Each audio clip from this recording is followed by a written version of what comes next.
حلقة النقاش الصراع عن التعاون الأمريكي الروسي في منطقة الشرق الأوسط. أبدأ معك السيدة سميرة رجب.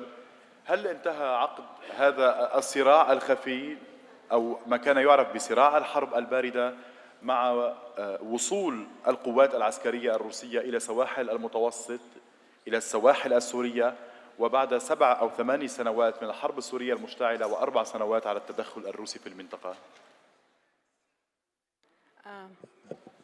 أوكي.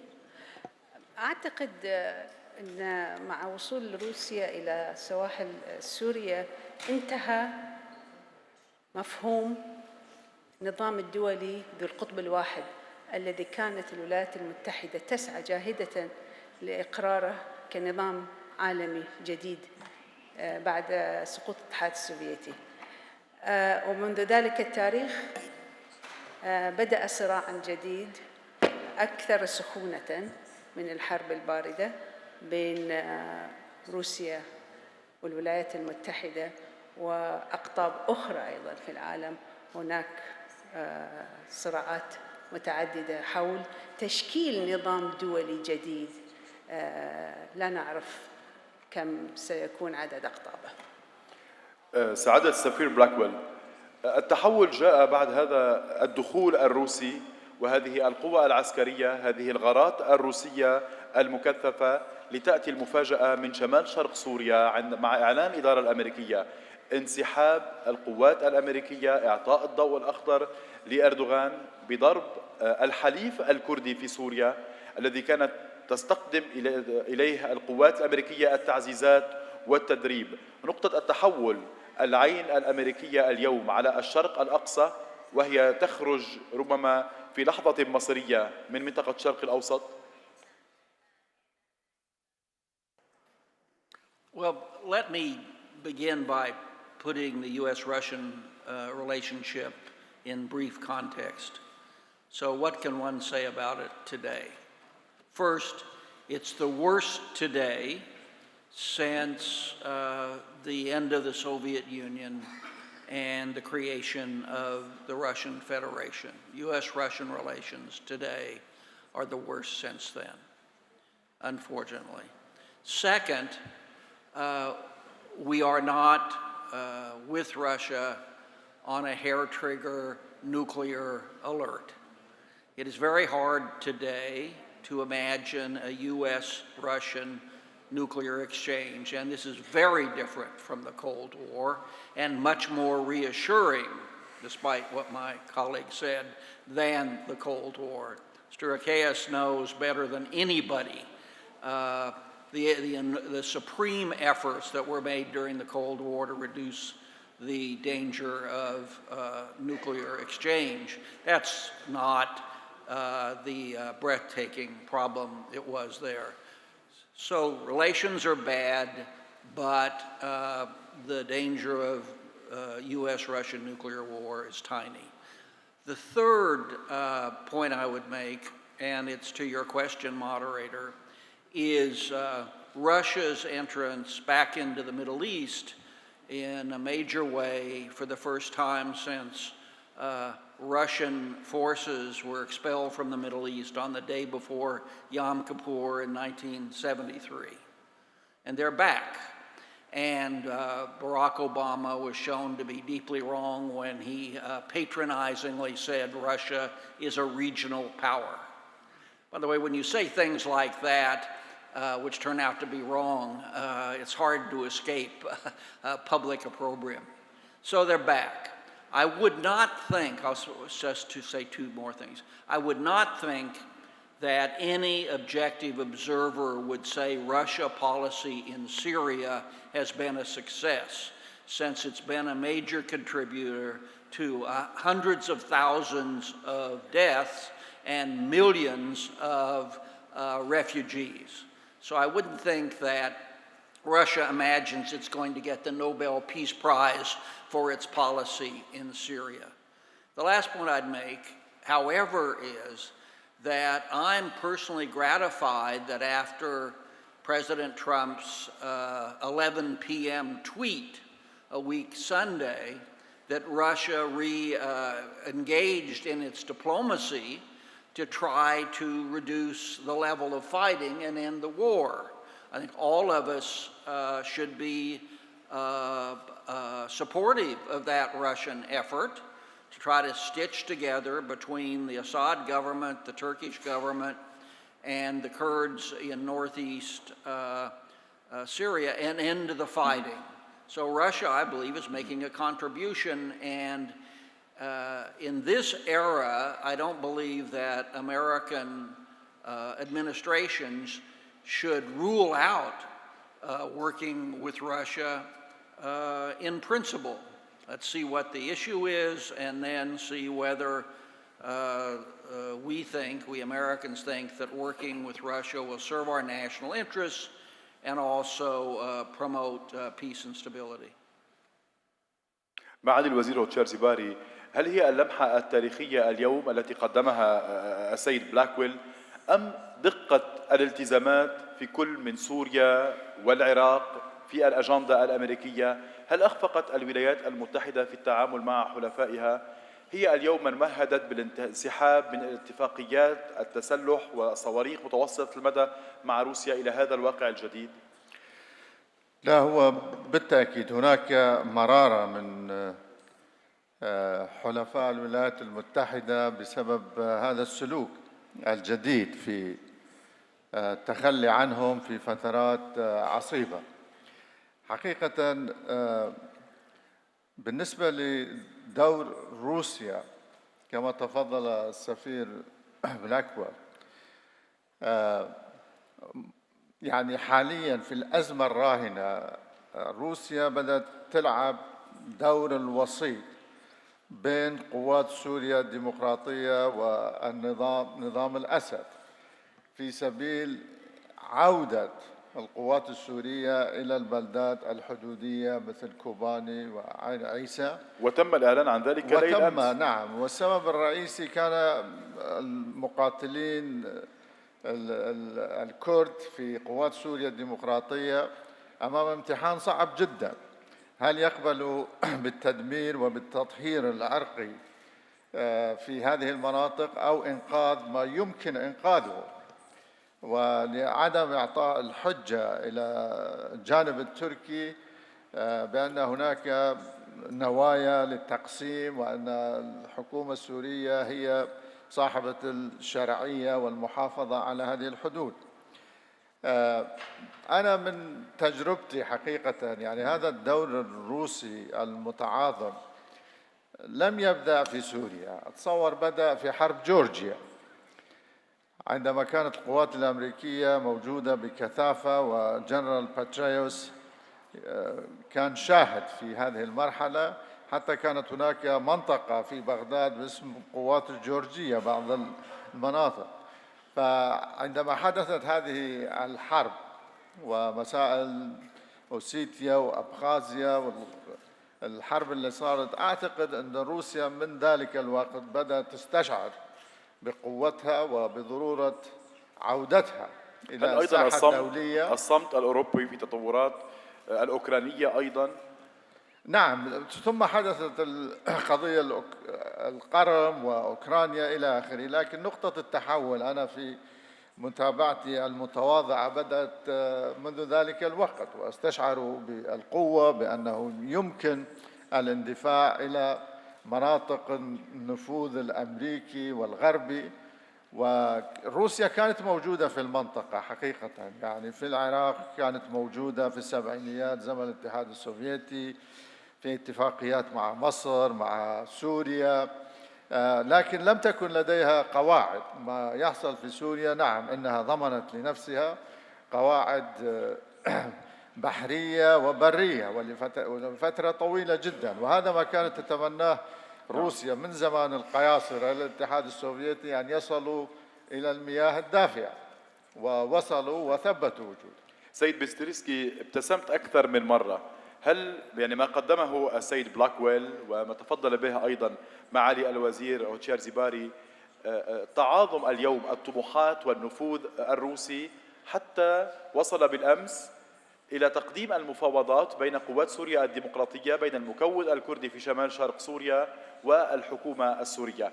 إلى أي حد اليوم تشعر روسيا بنشوة هذا الانتصار، وربما قد لا يدوم ذلك في حال عودة مزاج الإدارة الأمريكية أو الرئيس ترامب إلى سيناريو المواجهة في سوريا؟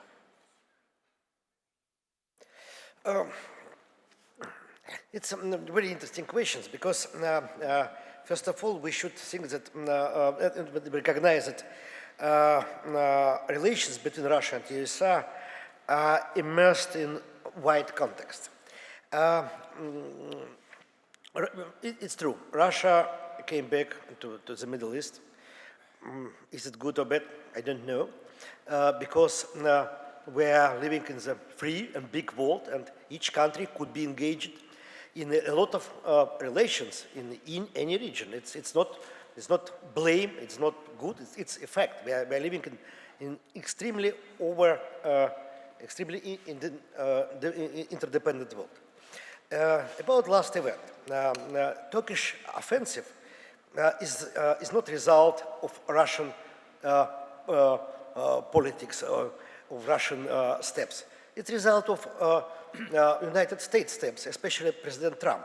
I think that it's very interesting to get information about last discussions between Erdogan and Trump. It's very interesting. It's very exciting from my point of view. Now Russia is trying to play a serious role and in Middle East, and we should understand that Russian position, Russian activity is a result of vision of the future, vision of the vision of situation. From my point of view, Russia is looking for a sort of balance in this region because Russia is participating in very serious world range project. We can call it Big Eurasia or Big East or something else. It means that Russia is trying to help maybe China, or China is trying to help Russia, India, or something else, to build a Eurasian macro region.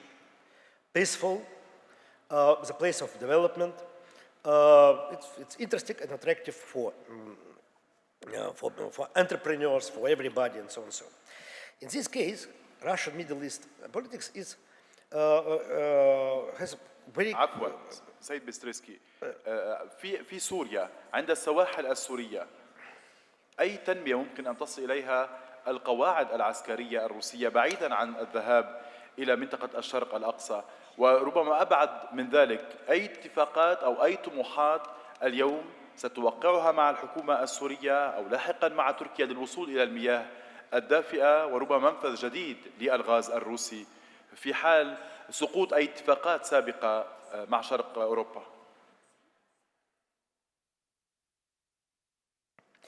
I hope the Russian military forces can help to establish stability and peace in this region. As I understand, and I'm absolutely sure that it's true, it's a real purpose. After last 4 years of war, situation in Syria, from my point of view, maybe I'm mistaken, has become a little bit better. So-called Islamic State, Daesh, I hope maybe not totally disappeared, but it's not so serious threat now like as 4 years ago. Now, of course, not a lot of new threats. This last Turkish offensive, of course, is very, very. There are a lot of questions about this problem. But maybe in this case, Russian troops can help to solve the situation because there is no withdrawal of Russian troops. United States troops are leaving this region. سيد بريم كومار، اليوم هذه النشوة الروسية، هذه الطموحات الروسية أيضا التي وصلت إلى سواحل الشرق المتوسط، هل يواجهها تراخي من قبل الإدارة الأمريكية، عدم وضوح رؤية يقلق حلفاء واشنطن في هذه الدول وربما يضعهم في خطر؟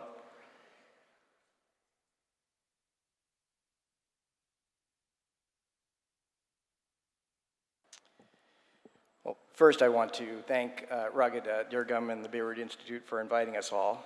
I think on the subject of U.S.-Russian relations as it pertains to the Middle East, having worked in the Obama White House on the Middle East, I think it's useful first to step back and remember that we tried very hard, perhaps naively, to cooperate with Russia in Syria on the Geneva political process, on the chemical weapons agreement, and then finally on the de-escalation campaign, nationwide ceasefires.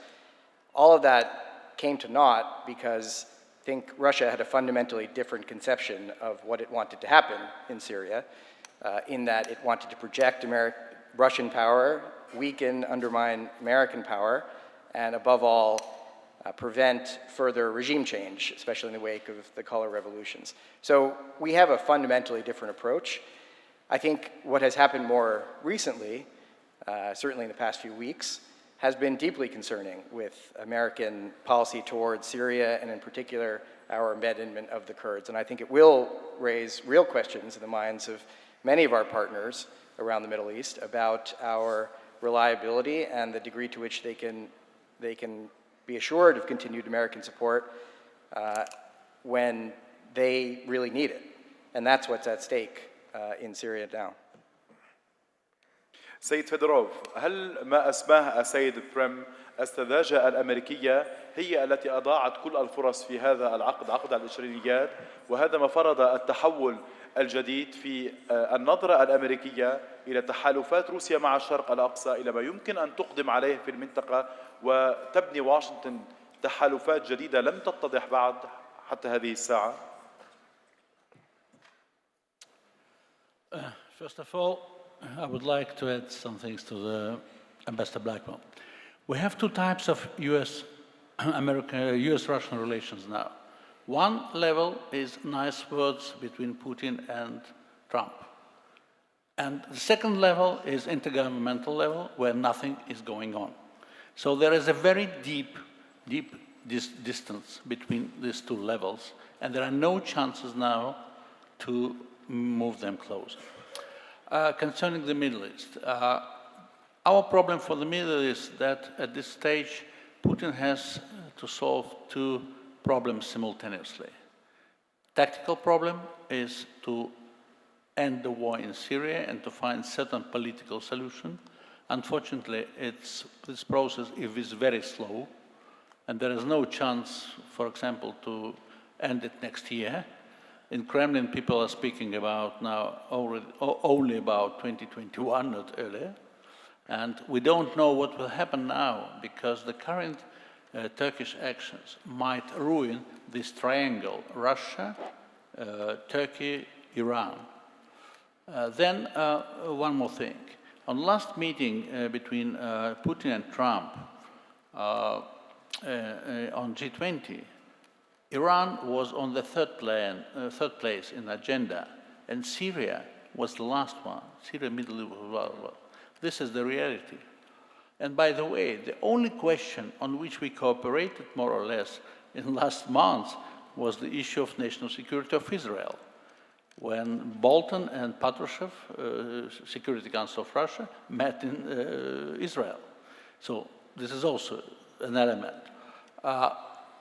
Our problem is that there is more understanding in Kremlin that in Syria, and maybe later on, it's Russia which will have to carry the main weight on its shoulders. The question is that when it has happened in Syria in the beginning, I remember Mr. Putin said that we can solve the issue in 2 years and we will show all Arab countries, Gulf countries, how to solve the problems. Problems are not solved, problems are increased. And my last comment referring to the previous session, we were speaking all about positive scenario. What I think we need to discuss also within the Beirut Institute and generally, we need to discuss also war case scenario. Because we should not speak only about positive solutions for the Middle East and for the Gulf. The risk of war here is not only remaining, it's increasing. It will happen here every day. And we should think, first of all, what kind of mechanism should be used immediately if this will happen. Because as we see last years, United Nations Security Council is not capable to solve these things. Thanks. سيد بلاكويل، أعتذر منك سعادة المبعوثة الخاصة سيدة سميرة رجب. سيد بلاكويل، هل تثق اليوم بهذه العلاقة وما قاله سيد فيدروف؟ هل يثق اليوم هذا الانقسام الحاد أيضا في السياسة الأمريكية بنجاح أي علاقة مستقبلية بين الولايات المتحدة وروسيا وفرض حلول أو الذهاب إلى اتفاقيات بشأن الخلافات العميقة في دول الشرق الأوسط؟ Well, I agree with almost everything Mr. Fedorov said about the current status of the relationship. But I think one has to be careful about overgeneralizing the current situation. Daniel Pledka made the point in the previous panel that the United States has withdrawn from the Middle East any number of times in the last several decades. There's been an absolute certainty it wasn't coming back. There was an absolute certainty that it had destroyed its credibility. And 5 years later, it was back, and it was encouraging its allies to work together and so forth. America has many, many internal problems, but it is a very resilient country. So be careful, I urge all of you, in counting the United States out of the Middle East. So that's the first point I'd make. The second is that with respect to the U.S.-Russian relationship, which is, after all, the title of this panel, not Northeast Syria, where we seem to always go on every panel. The U.S.-Russian relationship, if it's going to improve, has to improve first in Europe, not in the Middle East. And I won't go into all of the details of the differences in Europe, but like Mr.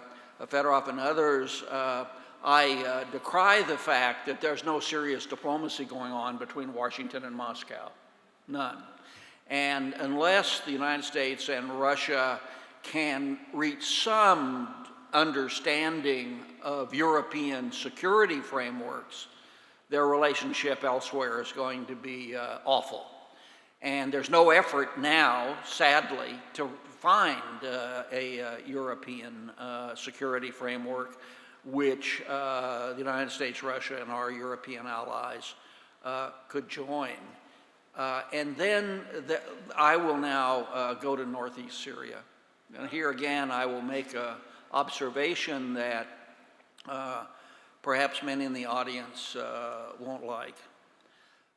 Nothing can happen in Northeast Syria that affects the well-being of individual Americans. And that's the reason that the U.S. public, a majority of it, is exhausted by these wars. Sun Tzu, the Chinese strategist, maybe the best strategist who ever lived, once said, "No country profits from long wars." And here we are in the longest war in American history in Afghanistan and continual combat challenges in the Middle East. And so putting Syria in context, if Russia wishes to take over the weight of Syria, be my guest, because I think it will be extremely difficult to stabilize that country over the long term. And if Russia wants to take a shot at it, take a shot at it, right? And but again, I will finish with this thought. Objectively, although I said I endorse the Russian negotiating effort in the last 3 days, in the last 4 decades, in the context of the last 4 decades, the brutality of Russian military behavior in Syria is heart-stopping. Bombing hospitals and so forth. And And I think they were crimes against humanity. And I don't say that as in any morally superior way, but they were. And I hope if Russia is going to take on the challenge of Syria, that behavior will not repeat itself, because it's really quite morally unacceptable. سيد رجب، الحروب الطويلة التي تحدث عنها السيد بلاكويل، ما يحصل في أفغانستان، الحرب الطويلة اليوم بين دول المنطقة والولايات المتحدة من جهة وإيران، وما يعرف اليوم بهذه الترويكا ما بين إيران، تركيا وروسيا. كيف يمكن أيضا أن تغير الإدارة الأمريكية الإمساك اليوم بهذا الملف أمام كل الدعم الذي تقدمه روسيا في مجلس الأمن لإيران، وأمام الأجندات أيضا التي تسلمها موسكو لكل من تركيا من جهة ولطهران من جهة ثانية؟ موضوع إيران أصبح معقد حقيقة، ولاحظت في معظم الجلسات الكل وصل إلى مرحلة يقول أن ليست هناك طريقة للتعامل مع إيران، وكأن هناك دفع باتجاه حرب عسكرية ستكون وبال على المنطقة بشكل كامل، والدول المعنية ستكون بعيدة عن هذه الحرب. تكون حرب في منطقتنا والدمار سيصيب منطقتنا، والحروب لا تحل مشاكل حقيقة أبداً. لم تحل الحروب مشاكل بقدر ما تدمر وتقتل وتسبب كوارث. الآن في قضية إيران يعني يجب أن ننظر إلى الموضوع بواقعية.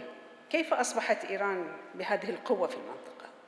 متى كانت تملك هذا؟ يعني إيران دولة من دول الإقليم، فجأة بعد احتلال العراق أصبح لإيران الدور الرئيسي بداخل العراق. تحولت إيران إلى غول في المنطقة لأنها تمكنت أو مكنوها في داخل أكبر دولة عربية أن تصبح قوة.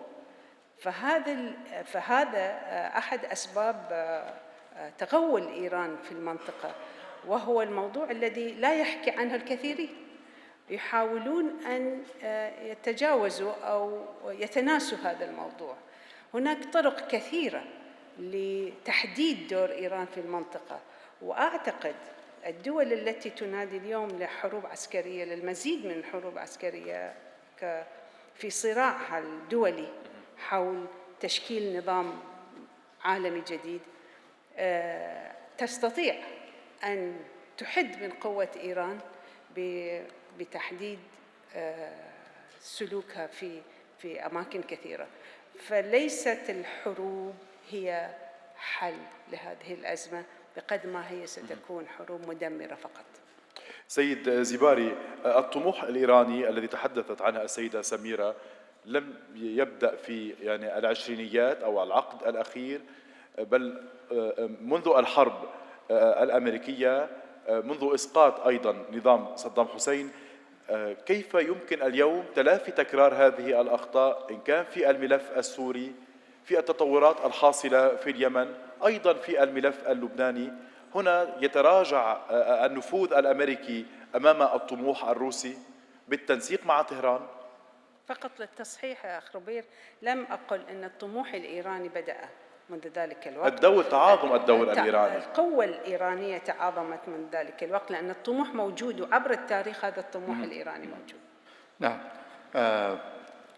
أولاً حقيقة إيران جغرافية ونفوساً دولة كبيرة في الإقليم، وأيضاً لديها مصالح وطموحات في المنطقة، وهناك تخوف إيراني في السيكولوجية الإيرانية بأنهم مهددون، كما بحثنا في بعض اللقاءات السابقة. لديهم هذا الخوف أو الرعب، فلذلك قياداتهم تطالب بالدفاع عن نظامهم الجمهورية الإسلامية، ليس من داخل الجدران الأربعة كما وصفها المرشد، وإنما لابد من نقل المعركة إلى خارج حدودنا في مواجهة الولايات المتحدة، في مواجهة حلفاء الولايات المتحدة، وهذا ما حصل. بالنسبة لدور إيران في العراق ولماذا، هل السبب كان أنه الغزو لتعاظم هذا الدور؟ حقيقة إيران بالتأكيد لديها خلافات تاريخية مع العراق على الحدود، على شط العرب وحرب ال8 سنوات والقتل والدمار الذي حصل. وسفير إيكايوس موجود معنا وشاهد على هذه المأساة. لكن الخلل ست سميرة حقيقة أنه إيران نعم لديها مصالح، لديها حلفاء في داخل العراق، ولكن العتب كل العتب على الأخوة والأشقاء في الدول العربية. يعني بعد عملية التغيير التي حصلت حاولنا نحن العراقيين جدا أنه لا تتركوا هذا الفراغ للآخرين وللدول المجاورة، ولا يجب أن يكون لديكم حضور وتواجد سياسي ودبلوماسي واقتصادي. ولكن سيد زباري، ألم يكن هنالك تجارب عربية سابقة في كل من العراق وسوريا ولبنان، وربما شعرت هذه الدول العربية بنوع من الخيانة أو بخيبة الأمل، وربما تكرار التجربة اليوم قد يعيد عقارب الساعة إلى الوراء. أنا أتحدث عن العراق، أنا لست خبير لا على اليمن ولا في لبنان، ولكن تجربتنا الخاصة ولدينا العديد من الشهود موجودين في هذه القاعة، أحدهم السفير بلاكويل أيضا. يعني حاولنا جهدنا مع الدول العربية، مع الأخ عمرو موسى كان من المؤيدين لهذا التوجه حقيقة آنذاك، ولكن الاستجابة كانت ضعيفة. مؤخراً بدأت هذه الدول العربية تفكر بالانفتاح واحتضان العراق لعدم وقوعه كلية في الفلك الإيراني. ولكن السؤال، هل الوقت متأخر أو لا زال هناك فرصة حقيقة لموازنة هذا التعادل أو الإقليمي العربي الإيراني؟ يعني لا زال الوقت مبكر للحكم عليه، لكن النفوذ الإيراني موجود وموجود بقوة في العراق، في اليمن، في سوريا، في إيران. طيب عقد الثلاثينيات الجديد اليوم في غزة بعد الخيبات السابقة، وسأخذ أيضا السؤال لسيد بيستريسكي على ما حذر منها السفير بلاكويل، قد تكون فرصة لروسيا وللصين للدخول اليوم بقوة في هذه الملفات الدولية التي نستشعر بتراجع للدور الأمريكي، وإن قال أيضا سيد بلاكويل بأن السيستم أو النظام في الولايات المتحدة ربما قد يمنع ذلك.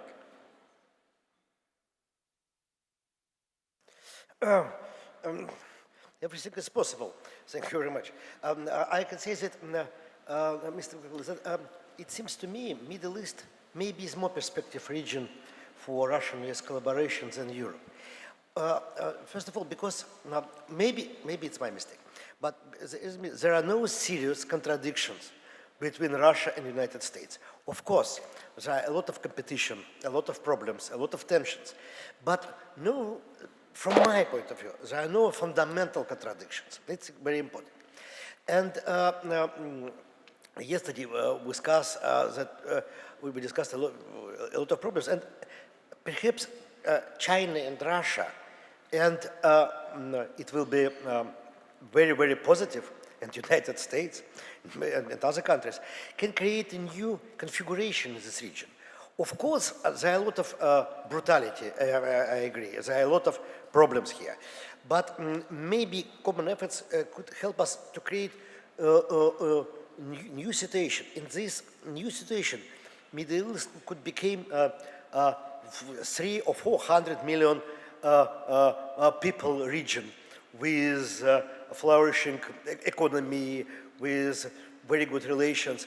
Of course, now it looks partly like fantasy, But maybe it's not fantasy, because we can see Emirates, for instance.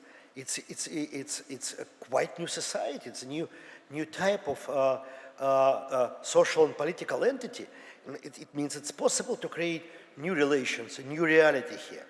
And from my point of view, I have mentioned it, that Russia and China, in this case, try to create a new Eurasian network, if you like, interstate, economical network for decision, for finding solutions for most important problem.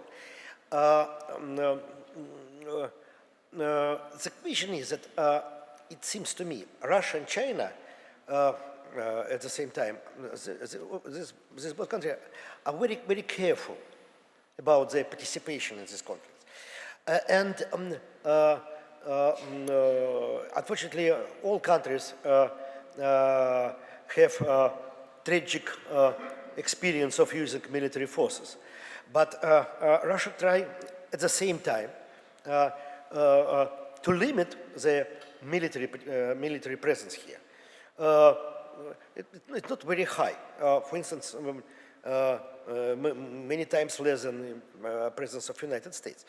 But Russia and China, they're very cool because the situation is very complicated.